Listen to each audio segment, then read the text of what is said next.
You're 9 years old in the Congo rainforest in 1895 when the soldiers come for your mother, not because she did anything, because your father didn't bring enough rubber. The drums start first. Fast. Wrong. Everyone in the village knows that rhythm. Your mother grabs your little sister. Your father doesn't run. He knows better. Men in blue uniforms step out of the trees with rifles and boots and faces already bored with your fear. One of them reads out the quota. Another grabs your mother by the wrists. Your father takes one step forward. The rifle but smashes his teeth in. Blood spills down his chin. Your sister starts screaming. Your mother is dragged into the open with the other women, tied together like livestock, while the officer says the words that will define the rest of your life. 3 days. Bring enough rubber. Then you gear back. That's your first lesson in the Congo Free State. Rubber is worth more than your mother. On paper, this place belongs to a king in Europe you've never seen. King Leopold II. On paper, he calls it the Congo Free State. Free. That's the joke. In real life, it's a giant machine built to turn forests into rubber, villages into quotas, and people into tools. The soldiers are called the force public. Their rifles are real. Their quotas are impossible. Their mercy doesn't exist. And that's how it begins. Your life as a rubber collector in the Congo Free State. 3 days later, your father comes back from the forest half-starved, soaked in sweat, carrying 2 baskets of rubber that still aren't enough. The vines near the village are already stripped thin. To fill the quota now, men have to walk farther, sleep deeper in the jungle, and come back with less food every week. Your father kneels and pushes the baskets forward. The officer looks once, then shakes his head. The whip comes out. The chicot, dried hippo hide. It cracks across your father's back, so hard the sound echoes off the trees. 1 lash, 2, 5, 10. By 15, he's not screaming anymore. By 20, your mother has stopped fighting the ropes. Empires don't need to kill you all at once. They just need you useful by morning. At 10, you go into the forest with your father for first time. Not to hunt, not to learn manhood, to bleed vines. The latex runs white down your arms and dries into a tight, cracking skin. Mosquitoes eat your neck raw. Leeches swell at your ankles. Your father shows you how to cut the vine, just deep enough to make it bleed, without killing it too fast. Don't kill it yet, he says. Not because he loves the forest, because they'll make you come back. That's the cruelty of this place. It doesn't just take this week's labor. It eats next season too. The vines die. The gardens rot. The traps go unchecked. The river is empty of nets. Hunger moves into your hut and stays. By the end of the year, your little sister's belly is swollen, and her arms are sticks. At 11, you see the first severed hand. A soldier tosses it into the dirt beside the weighing post like it's nothing. Small, dark, human. You stare because your mind refuses to understand what your eyes already know. Then the translator explains it. Every bullet must be accounted for. If a soldier fires, he needs proof the shot wasn't wasted, so he brings back a hand. Sometimes from the dead, sometimes from the living. That's when the world changes shape inside your head. A hand is not a hand anymore. It's paperwork. In Congo, terror has fingers. At 12, your father runs. Not toward freedom, just away from the next beating.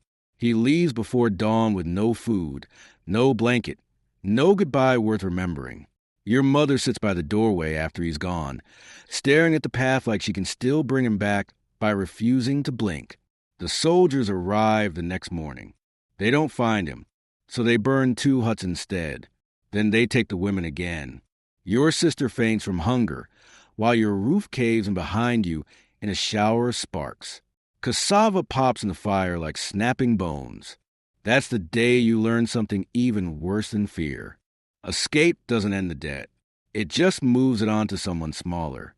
At 13, you're tall enough to carry a full basket, strong enough to become part of the machine. The men leave before sunrise. Sometimes they return after dark. Sometimes not at all. The rubber quota keeps rising even as the forest around the village dies. So you walk farther, sleep farther, starve farther. At night, dried latex glues your skin to itself. In the morning, you peel your arms apart and keep going.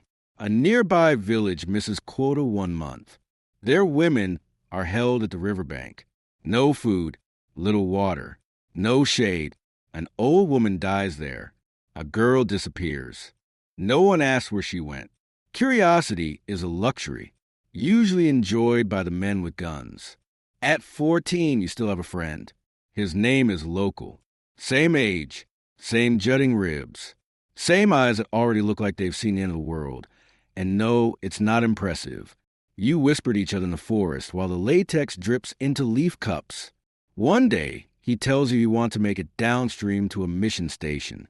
He heard there's bread there, medicine, priests who write the names of the dead instead of leaving them to rot unnamed in pits. One day I'm leaving, he whispers. You answer, one day isn't today. The next day, he doesn't come back. 3 days later, they find him in swamp water with rope marks on his wrists. No one knows if he was caught running or abandoned after a beating. In the Congo Free State, the method changes. The message doesn't.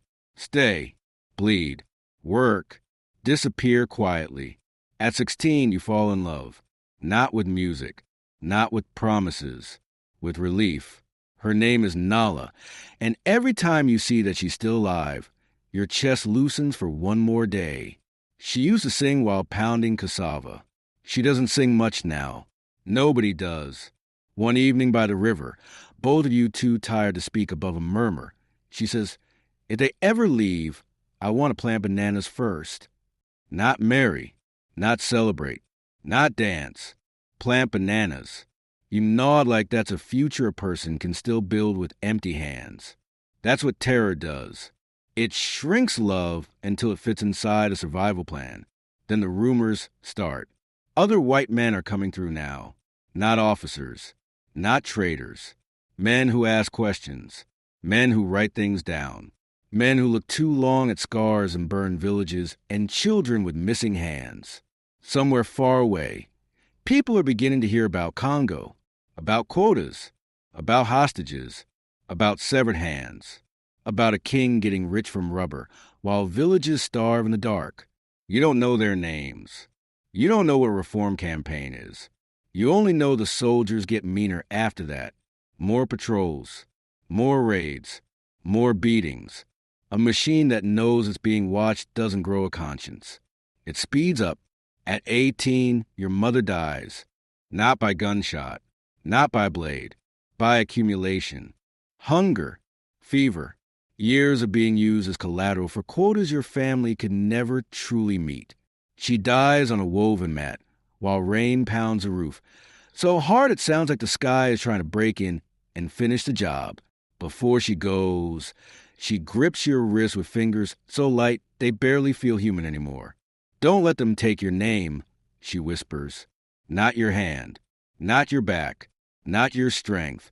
Your name. That's what finally breaks you. Because she understands something before you do. This system doesn't just want labor. It wants to grind you down until you stop being a person even to yourself. You bury her in wet earth. Then you go back to the forest the next morning. Because quotas do not stop for grief. At 20, you kill a man. Not because you're brave. Because panic is faster than thought. A patrol comes for more porters. Nala is dragged out by the hair. One soldier laughs while she claws at the mud. You move before you decide to. The machete in your hand flashes once. The soldier slips. The blade sinks into his neck. Hot blood across your chest. Cold mud under your feet. Then shouting. That's it. That's the line. 1 second you are prey. The next, you are prey with a body behind you. You and Nala run before the dead man even hits the ground. After that, the forest becomes something new. Not a workplace. Not a prison. A hiding place. You live on roots, fish, rainwater, and whatever fruit the monkeys haven't ruined yet. Every snapped branch sounds like boots. Every distant ribbon of smoke might be another village being opened up and emptied by the same system you barely slipped out of. You don't beat empire. You just fall off one of its ledges. That's different, not better. 2 years later, you're still alive. Not because you're stronger than the machine, because the machine is too large to remember every face it crushes. You and Nala built a hut near a narrow side river, far enough from patrol routes to survive, close enough to hear news from passing paddlers. One day, a man in a canoe tells you that the outside world is finally making noise.